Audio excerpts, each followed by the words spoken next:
Alright, people, this is Jan Jansen, your favorite Blue News reporter, reporting to you from Chernarus. I've got with us a very interesting character. Last time we interviewed the guy that saw Scarlet shoot herself. Well, this is the guy that guided her to her death. Introduce yourself to us. My name is Pirate, and I'm just a survivor in this world. So, just a survivor. Well, Scarlet didn't survive very long. How did that happen? Well, after a certain point, she left my presence, and I lost track of her. But from what I hear, she took her own life, sadly.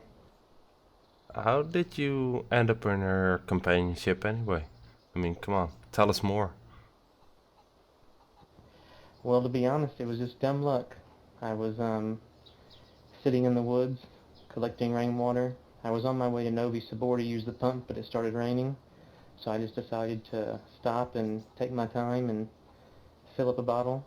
And while I was doing that, I looked up and I saw someone coming down the hill, so I quickly grabbed my gun just in case, and by the time I turned around, they were heading the other direction. So I just pursued them, and she tried to hide from me, but I found her very easily. You found her or you forced yourself upon her? No, I found her. I walked up and I asked her to stop there and not run, and she did, and I asked her name, and when she told me, I knew that I was either in big trouble or I needed to leave quickly. So what happened then? What did you do? Well, I made a decision. I uh, I knew who she was. I didn't know the whole story, but I knew that I had to do what I felt was the right thing, and that was to get her to the only people that I had heard that didn't want to do her harm. So I told her that I was going to try to take her back to Tex. You were in contact with Tex or just the general direction? Well,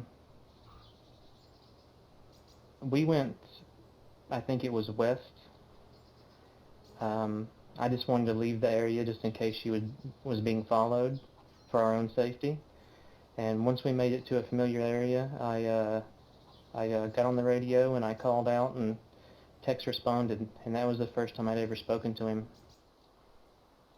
But you went west from where? I mean, I forgot to ask, Uh, where we did this we were take just place? That's fine. We were just north of Novi Sabor in the woods. So you're gonna meet Tex So somewhere.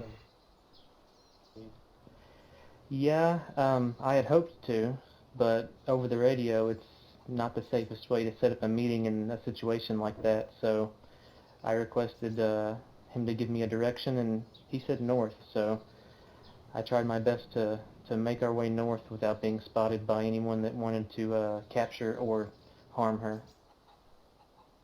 Oh, cool. So you had a nice trek north. What was she like?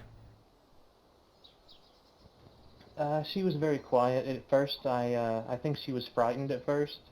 She didn't know what to expect from me. When I first met her, she was laying under a tree trying to hide, and she would not look up at me until I told her that I was going to try to help her, and I took off my bandana. And from that moment on, she seemed to trust me, but she was very quiet.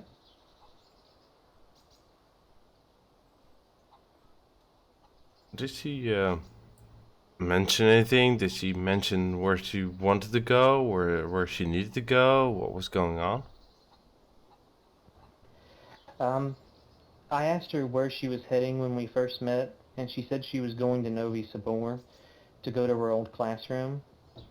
And I felt like that was very dangerous because there was so many people looking for her, and that seemed like a place that they would look first, maybe. So when I told her I was going to take her to Tex and we started moving out, I stopped for a moment and I asked her what she wanted. What did she want? And she told me that she just didn't want to be hurt or see anyone else hurt because of her. And that when I heard that, I asked her if she wanted to go back to Tex.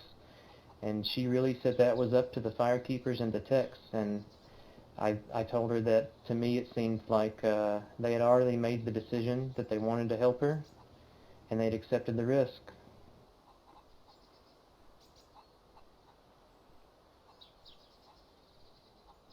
Okay. But did you get any juicy feelings from her? Any weird things? I mean, come on. She was in the cult. Yeah, I tried to bring that up, and she told me she tried not to think about those things, and I didn't feel like I was the person or it was the right thing to make her relive all that again, because what I'd heard, it wasn't very good, and if she wanted to talk about it, I figured she would have spoke more, so I just kind of dropped it.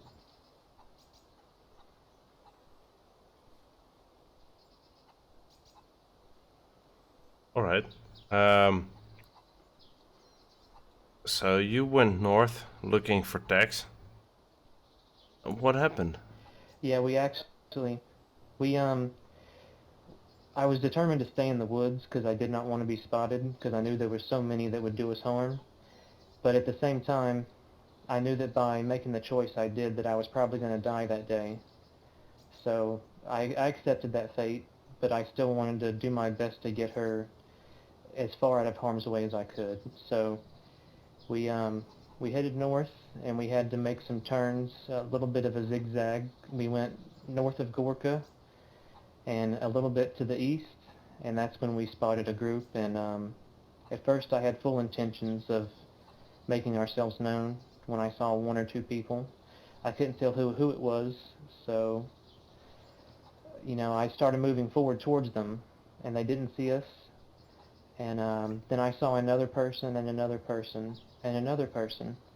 And at that time, I realized that if they were hostile, there was no way I could fight them all off and keep her safe and give her protection. So we turned and we headed west, northwest.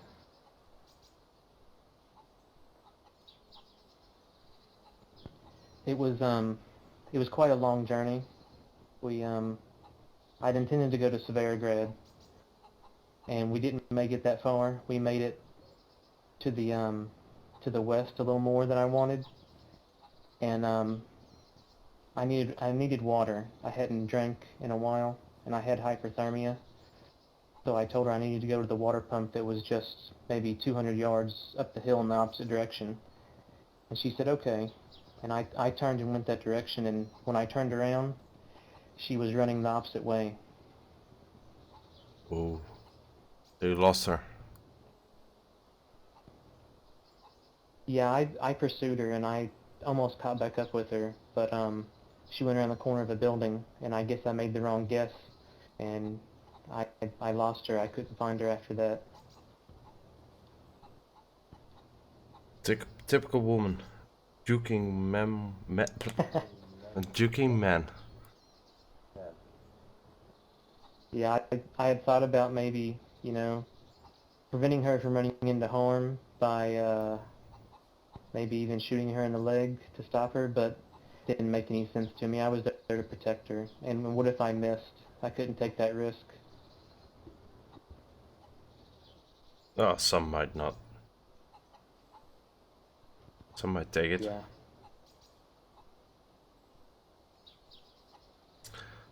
Well, just what? didn't seem right to me to do that.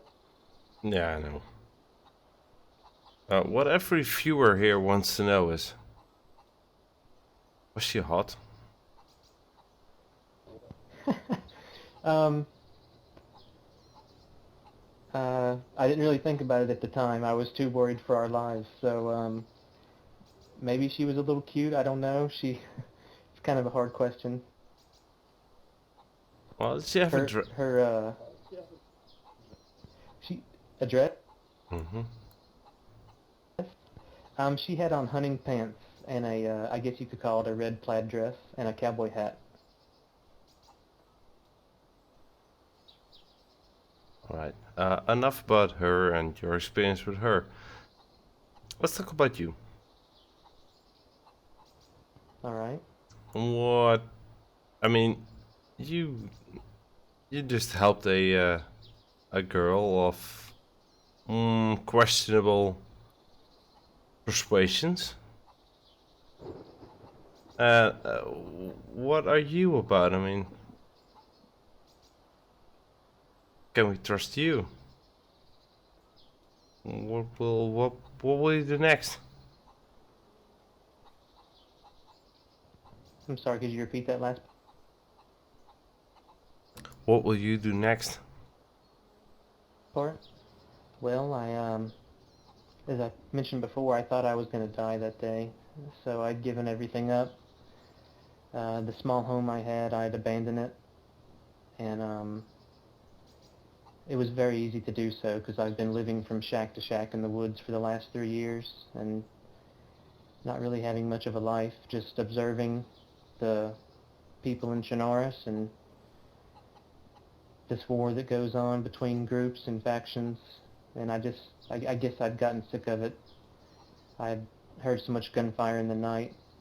I just decided it was time to venture out and see if there was a role for me to play in all this, and I guess there was. From here, I don't know. I survive. I try to help people where I can. And try to be just a good man in this horrible world. Do you have any advice for fellow survivors out there?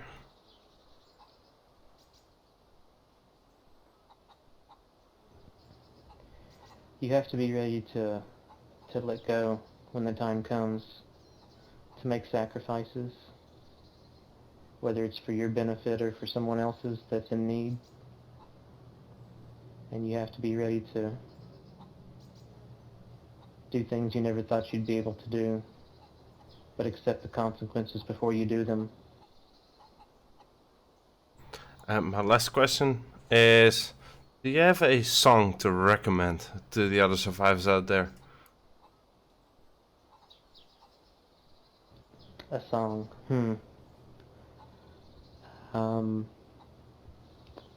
I don't know. That's a tough question. Any song.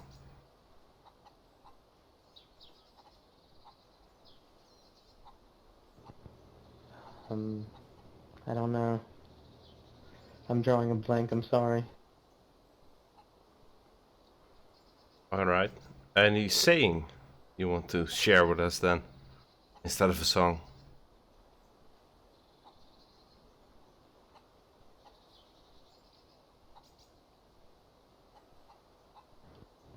Sometimes the only time that you can do something wrong is that when you don't do what you can that's right. When an opportunity presents itself, either walk away or do what you think is right. And on that, we're signing off. Thank you for listening to Blue News. See ya.